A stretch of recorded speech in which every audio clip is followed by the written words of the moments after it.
Bagaimana jika kita tidak jadi beramal karena ada terpintas niatan riya? Apakah perbuatan ini sudah benar karena untuk menghindari riya?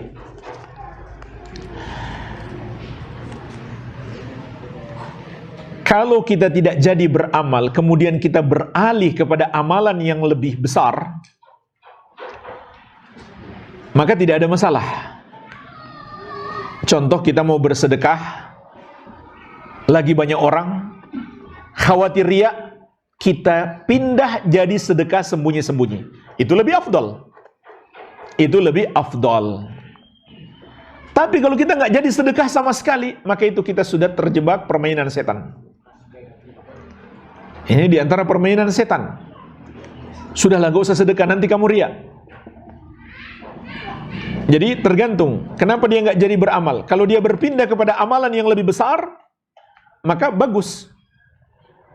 Tapi kalau dia nggak jadi beramal sama sekali, hanya karena takut riya, maka ini diantara tipu daya setan. Ya seharusnya bagaimana? Tetap beramal dan jaga niatnya, jangan sampai riya. Dan orang yang menjaga niat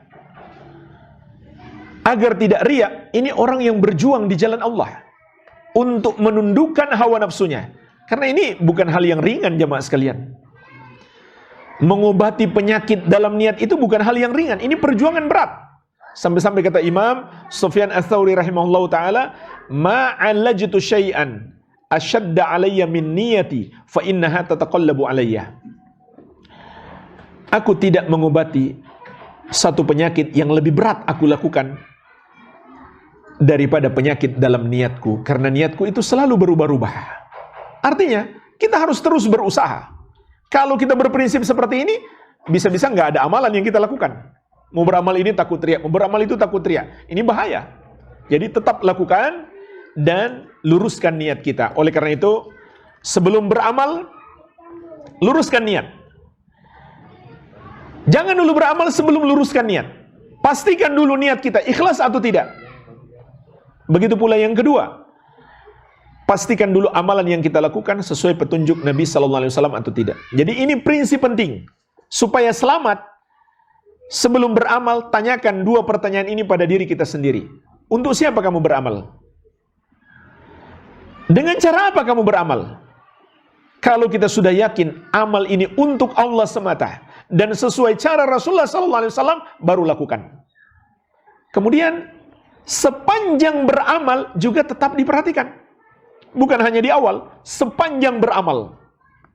Karena bisa jadi ada orang yang di awalnya ikhlas, di pertengahan amalan itu menjadi rusak niatnya. Bahkan setelah beramal, dia juga harus tetap menjaga niatnya. Setelah beramal bukan lagi riya, tapi ujub dan sombong. Riya itu seseorang mempersekutukan Allah dengan orang lain, dan ujub itu adalah seseorang mempersekutukan Allah dengan dirinya sendiri. Yaitu dia merasa bangga, merasa hebat. Berarti dia persekutukan Allah dengan dirinya sendiri. Ini luar biasa, menjaga niat sepanjang hayat kita. Begitu pula kita hendaklah berdoa kepada Allah, minta tolong kepada Allah agar dianugerahkan selalu keikhlasan dan dilindungi dari syirik.